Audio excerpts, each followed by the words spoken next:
Hello, everyone, and welcome to EnglishPod. My name is Marco. My name is Catherine, and today we're talking about a kind of education that is quite unique, actually, a little bit different from the kind of education that most people get. That's right. So we normally go to school to learn, but on this occasion, we're going to talk about a different way of obtaining your education. We're talking about homeschooling someone. Let's check this word out in today's vocabulary preview. Vocabulary preview.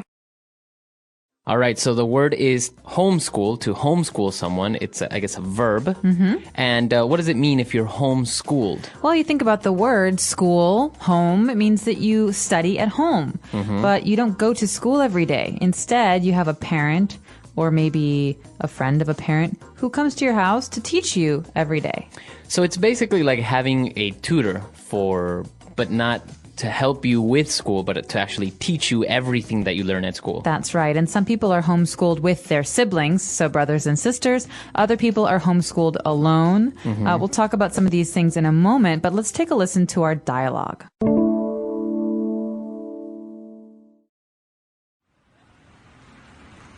I think we should homeschool our children when we decide to have kids. What?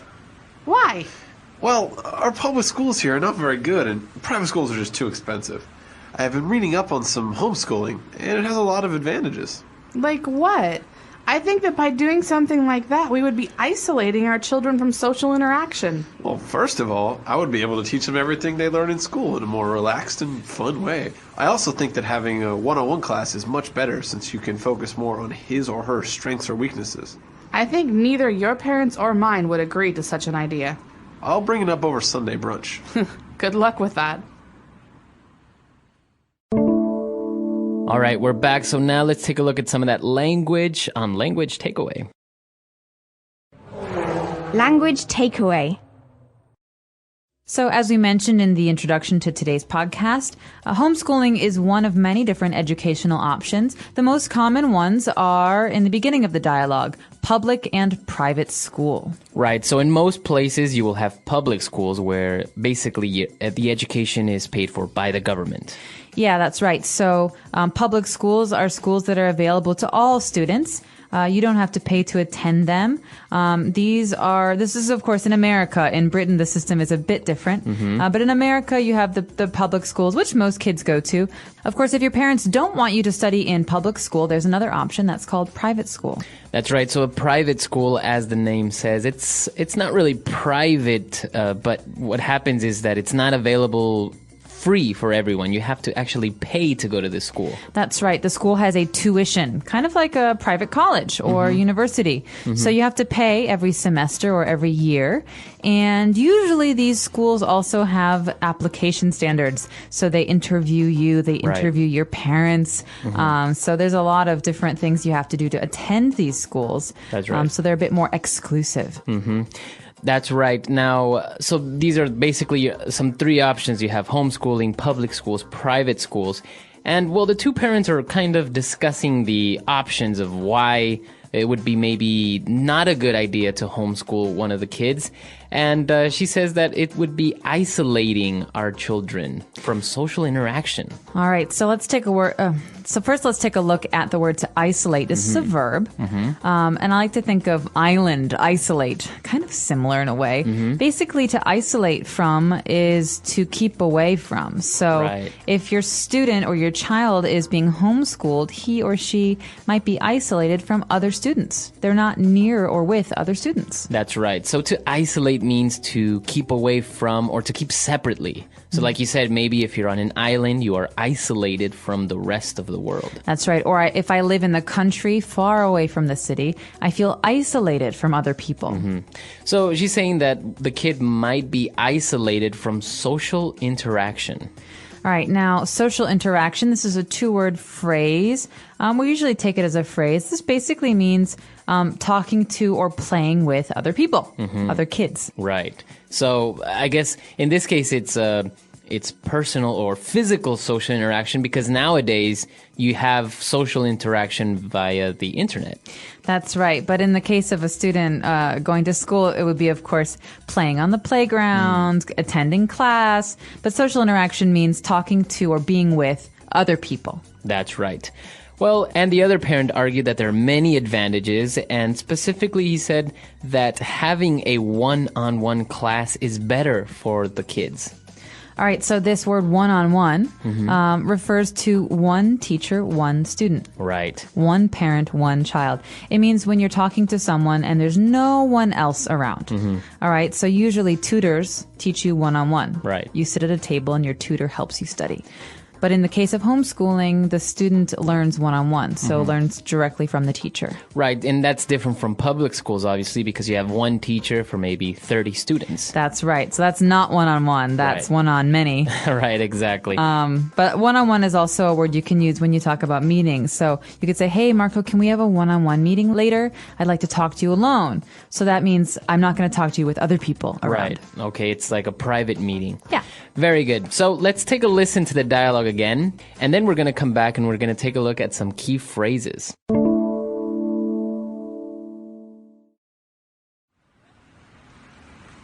I think we should homeschool our children when we decide to have kids. What? Why? Well, our public schools here are not very good, and private schools are just too expensive. I have been reading up on some homeschooling, and it has a lot of advantages. Like what? I think that by doing something like that, we would be isolating our children from social interaction. Well, first of all, I would be able to teach them everything they learn in school in a more relaxed and fun way. I also think that having a one-on-one class is much better since you can focus more on his or her strengths or weaknesses. I think neither your parents or mine would agree to such an idea. I'll bring it up over Sunday brunch. Good luck with that. All right, we've picked out 4 key phrases for you today. Let's take a look at those on Fluency Builder. Fluency Builder. So the first phrase today in Fluency Builder is the phrase to read up on. So the sentence was, I've been reading up on homeschooling, and it has a lot of advantages. Right. So basically, if you say you have been reading up on a subject or a topic or something, it means that you've been reading about it. You've kind of been informing yourself. You're doing research about a topic. Right. So in this case, one parent is researching the homeschooling option. Right. So he or she is reading maybe articles in a magazine or books or looking on the internet. But you don't actually just have to read up on education. You can read up on anything, right? Right. Exactly. So you can read up on anything that interests you, or you can do research on anything. So you can read up on dinosaurs, for example. I've been reading up on dinosaurs lately, and did you know that, the Brontosaurus is not a real dinosaur anymore? That's right. Okay, so we've been reading up on the advantages of homeschooling, and he starts by, defending his position on what the advantages are with the phrase, first of all. All right, this is an important little phrase. This is something you can use, like you say, Marco, when you're going to have an argument or maybe a discussion about something and you want to tell your points, your side of the argument. And so first of all means I have a list, but this is my first point. Right. So it's a nice little phrase to open up this list of things that you're going to say, right? That's right. So you should drink orange juice, Marco, because first of all, it tastes good. But second of all, but also, it's very good for your body. Right. So first of all is the first main point. So you can say second of all. Can you go like third of all, fourth of all? Not really, right? You don't really say it. I guess you could, but... So you go first of all, second of all, and then maybe just go and also... Or lastly. And then lastly to end it. Okay, very good. Now, one of the other points that he talked about, apart from the one-on-one class, was that the reason why a one-on-one class was better is because he could focus on his or her strengths and or weaknesses. All right, so strengths or weaknesses, or strengths and weaknesses, this is a set phrase, and it's important to remember that these two words are opposites. So strengths, that's the things you're good at. Right. And weaknesses... Things you're bad at. Things you're bad at. And so, especially when you're studying in a school or you're homeschooling, it's important that the teacher understands the strengths and weaknesses of the student. Right. Because something that you're really good at, maybe you should encourage, and something you're bad at, you should work harder at improving. That's right. So it's a usually fixed phrase. You'll even get it in job interviews. Somebody will say, what do you think are your strengths and weaknesses? That's right. So remember that phrase, strengths and weaknesses.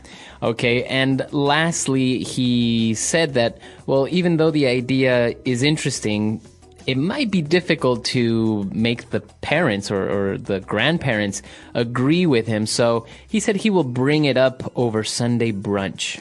Okay, I will bring it up.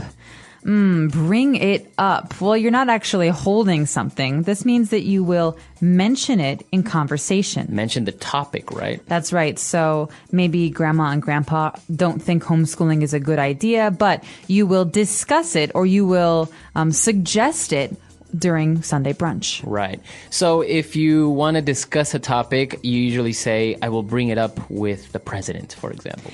That's right. You will talk about it with the president. You can also say, please don't bring it up. Right. So maybe you told a secret and you don't want the other person to know, and you say, oh, okay, please, Marco, don't bring it up. Okay, very good. All right, let's listen to our dialogue one last time.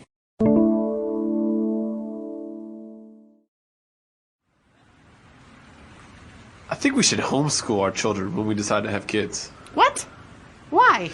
Well, our public schools here are not very good, and private schools are just too expensive. I have been reading up on some homeschooling, and it has a lot of advantages. Like what?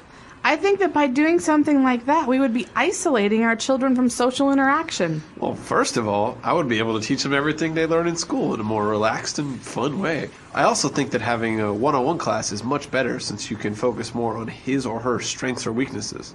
I think neither your parents or mine would agree to such an idea. I'll bring it up over Sunday brunch. Good luck with that. Okay, so homeschooling is a very interesting option. I think it's very common, more common nowadays in Britain and North America. But how do people that are homeschooled go to college if they didn't go to a high school? Well, I believe that most people, when they finish homeschooling, will take some tests to prove that they've actually learned the material that is required by the state. Because, you know, in America, each state sets the educational standards. And so it's important that you learn certain science and math skills. And then once you take those tests, you would get your GED, your graduate diploma. And that means that you've learned everything that a high school student should know. Right. So it's interesting because it would seem a little bit strange to not want your kid to go to school. But at the same time, there are many reasons why parents don't want their kids to go to school. Like in this dialogue, maybe the schools are not really good or too expensive. What do you think about homeschooling? Would you send your kids to homeschool?